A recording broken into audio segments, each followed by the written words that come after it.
Sebenarnya nggak banyak sih actually. Jadi kita bikin bumbu-bumbu buat menu kita semua di sini. Oke. Terus ada beberapa barang-barang yang emang harus ngambil dari kita itu juga ada di sini.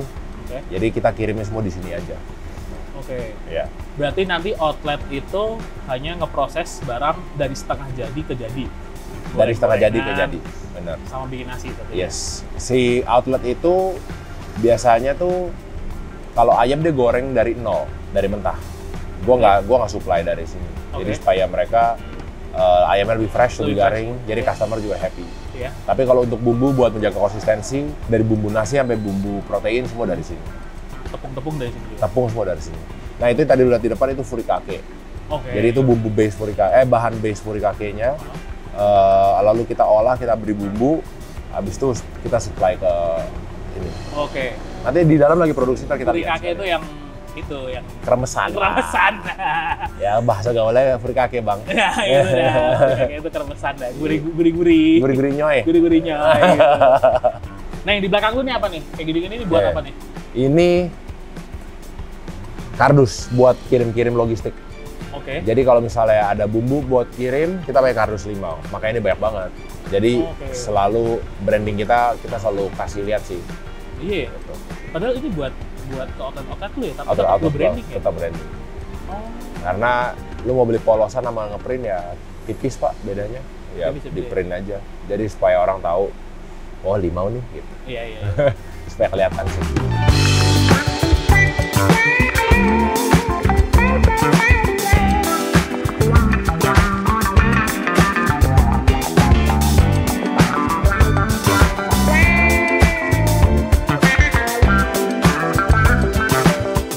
Sebenarnya ini ide yang agak nyeleneh awalnya. Jadi kayak masyarakat Indonesia tuh mayoritas kan pasti makannya nasi. Iya. Kalau nggak ada nasi nggak kenyang. Nah, rice box dulu kan biasa mainnya di protein. Kita nyeleneh, kita bikin di nasi yang kita bedakan. Jadi kita bikin nasi aromatik pakai daun jeruk dengan protein yang sama-sama complement each other juga gitu loh. Saling enak lah gitu. Itu sih, itu doang sih. Lu dari siapa resep ini? Coba-coba sendiri, Pak. Lu sendiri. Iya. Tapi lu sebelumnya udah pernah cobain nasi dengan potongan jeruk? Pernah, cuman nggak style yang begini. Dulu kayak semacam nasi uduk ya, Iya, cobainnya ya. Iya. Nah, kalau ini kan pure nasi jeruk, nggak pakai santan. Iya benar. Gitu. Tapi ini masuknya sih Pak, karena gue nyebutnya ada minyaknya, ada. Kalau maksudnya nasi goreng atau bumbunya hanya dimasak bersama? Bumbunya dimasak bersama. Actually dicampur dengan nasi sih. Sekitar 1, 2, 3, 4, 5, 6, 7, 8, 9, 10. Actually 12 menu, sisanya tuh yang bawah tuh itu yang half-half. Oh, Jadi ya. kayak misalnya lu bisa 2 topping dalam 1 box. Oh, oke. Gitu. Oke. Menu awal kita tuh sebenarnya yang 4 atas. Ada honey soy crispy chicken, holy basil, sambal matah, sama chili garlic. Sapi itu keluar karena permintaan atau ide? Sebenarnya kita revamp menunya tuh di 2020. Kita develop menu banyak lah karena kita baru ngerasa rice bowl game going very strong waktu itu kan. Bener. Jadi kita ngikutin market juga.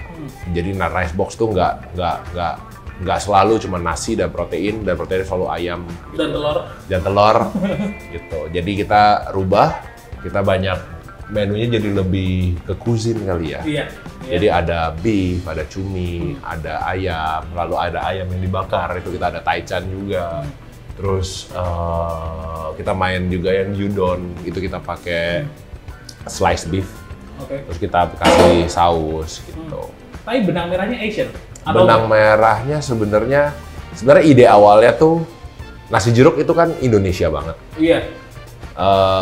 Toppingnya tuh kita pengen bilang modern kali ya. Jadi kayak makan Indonesia tuh nggak serta-merta harus semur doang, rendang doang, ayam pop doang gitu. Jadi banyak lah. Jadi kayak contoh yang kayak honey soy crispy chicken itu sebenarnya tuh terinspirasi dari Jepang. Iya. Jadi Indonesian food dengan topping Japanese, masuk ya, cocok ya gitu. Lalu yang holy basil itu kan Thailand. Nah itu juga sama. Konsepnya seperti itu sih. Jadi kayak makanan Indonesia tuh nggak ngebosenin sebenarnya.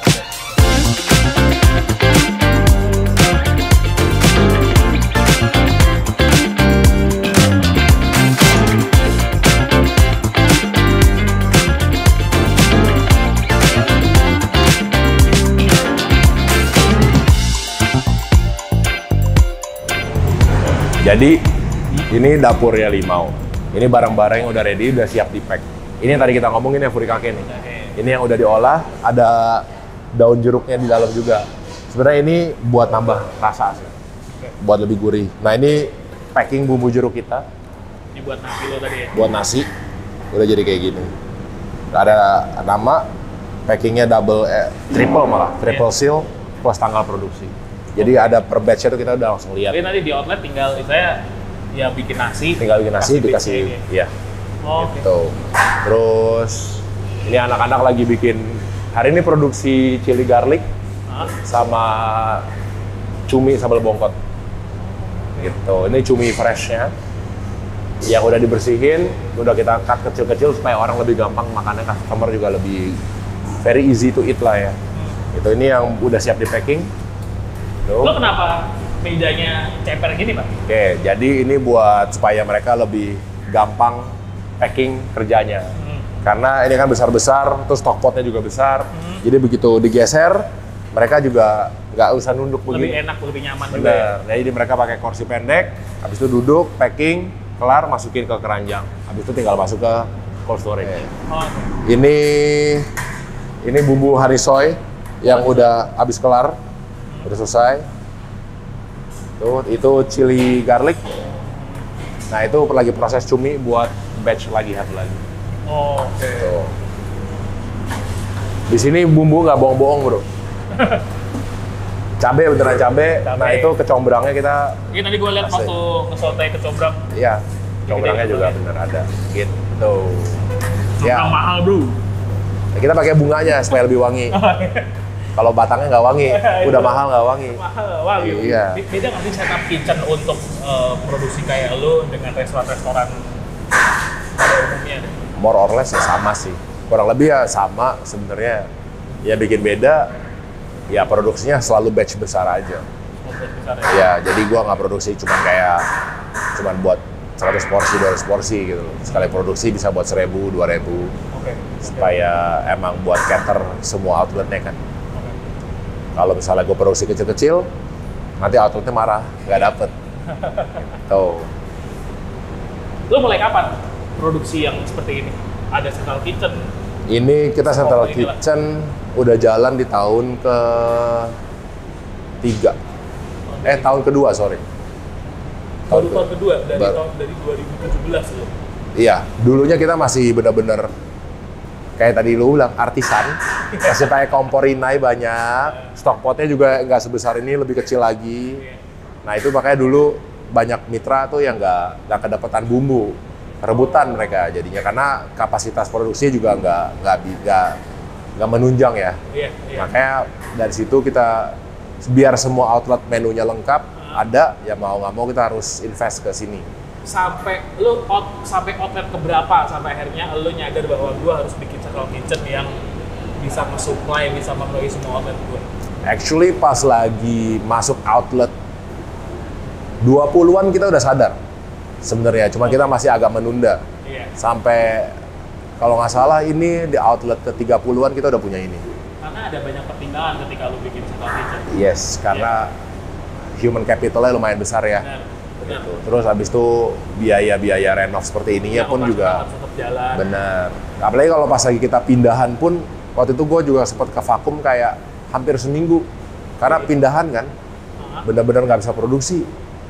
Terus gimana saat itu? Jadi waktu itu langsung kejar produksi seminggu buat cover another week.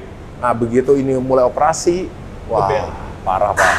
Itu beneran digeber sampai anak-anak bisa, untung nggak tipes katanya. Dan lu waktu itu kan masih istilahnya lu masih coba-coba kan, itu kan formula baru gitu. Formula baru. Lu nggak bisa, ya kayak sekarang lu udah tutup mata lah, udah terkalut lah waktu itu. Kalau dulu tuh banyak yang disesuaikan, kayak cara inventory, cara lu, seperti yang tadi gua pernah ceritain juga tadi ya, kayak planning produksinya tuh gimana, terus supaya kayak apa yang mereka pakai, ingredients-nya itu nggak waste, itu gimana. Nah itu kita belajar semua sih. Oke. Gitu. Ya balik lagi, it's a good problem to have gitu. Jadi kalau nggak ada problem itu mungkin gue juga nggak paham untuk buat buku gitu. Benar.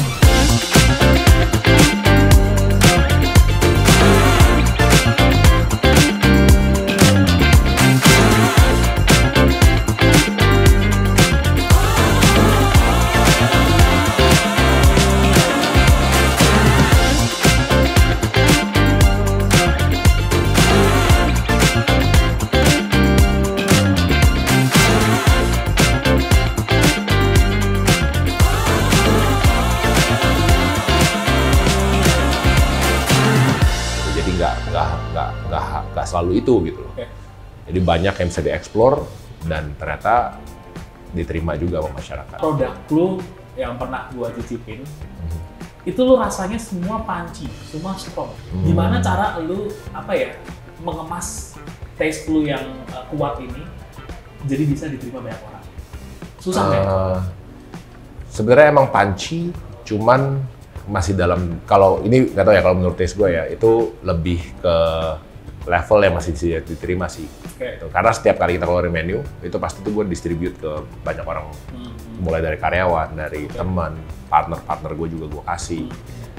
Lalu gue tampung komennya gitu. Dan emang ciri khas Limau dari dulu, kita selalu kasih bold flavor gitu. Yeah. Dengan, biar dia komplement sama nasi jeruknya kan wangi. Yeah. Sausnya harus bold. Kalau lu dua-duanya levelnya sama, itu nggak bakal ada rasa apa-apa di mulut. Benar. Gitu. Jadi emang kita sengaja seperti itu sih. Jadi pas lagi dimakan, bukannya lebih ke kaget, tapi lebih ke ngerasa, oh imbang ya gitu. Itu yang kita incer. Dan kita sempet ngecek market Indo juga. Orang Indonesia tuh suka something yang flavorful. Benar. Gitu. Kalau misalnya kurang rasa pasti tawar ya gitu. Kurang pedes ya gitu. Makanya kita selalu bikin menu tuh pasti ada sedikit pedes, terus garing itu pasti ada. Makanya udah agak ayam digoreng, kita kasih furikake lagi. Terus harus gurih dan enak. Iya, gitu. Itu sih, 3 itu sih selalu. Lu total sekarang udah berapa? 90 outlet. 90 outlet. Di mana aja? Maksudnya di Jakarta, di mana? Kita sih tersebar di Indonesia, di kota-kota besar Indonesia sih rata-rata ada. Di Sumatera yang paling atas itu kita ada dari Medan. Okay. Lalu paling timur itu kita ada di Sorong. Ada di Sorong. Tapi ya paling banyak tetap di Jawa. Ya tetap ada perbedaan samping atau apa gitu. Oh iya, tetap. Itu yang kayak dulu zaman emak-emak kita ngomong, beda tangan, beda hasil. Nah itu gue baru ngerasain sekarang sih. Sejak menjalani Limau ini, ya bener. Jadi misalnya dari gue yang bikin, meskipun gue yang training, gue yang pastiin mereka bisa, tapi giliran nanti staff yang kerjain, itu pun juga bisa beda hasilnya. Itu cuman karena saus dan lain-lainnya itu semua udah dari kita, perbedaannya nggak bakal nyampe lebih dari 10% sih. Maksimum 5 lah. Paling kayak kita cuma bilang kayak, oh yang di sana lebih caramelize, yang di sini lebih agak runny sausnya, gitu aja. Perbedaan itu lo terima apa sebisa mungkin lo kikis tuh? Sebisa mungkin dikikis tetap pasti harus dikikis karena aim dari awal kita bikin Limau itu tetap lu mau makan di outlet Joglo, lu mau makan di outlet Surabaya atau lu mau makan di Sorong, gue aimnya tuh harusnya semua sama rasanya. Gue nggak mau yang kayak wah gue lebih suka outlet Joglo nih, gue lebih suka outlet Azores atau di mana gitu. Nah itu janganlah gitu. Jadi emang kalau misalnya lu lagi di daerah Bintaro, lu mau makan Limau, ya lu ambilnya terdekat dari situ. Benar. Jadi nggak harus travel dulu kemana terus mau makan. Sudah ada jaminan rasa dan itu. Benar, kan lebih convenient juga buat customer-customer kita.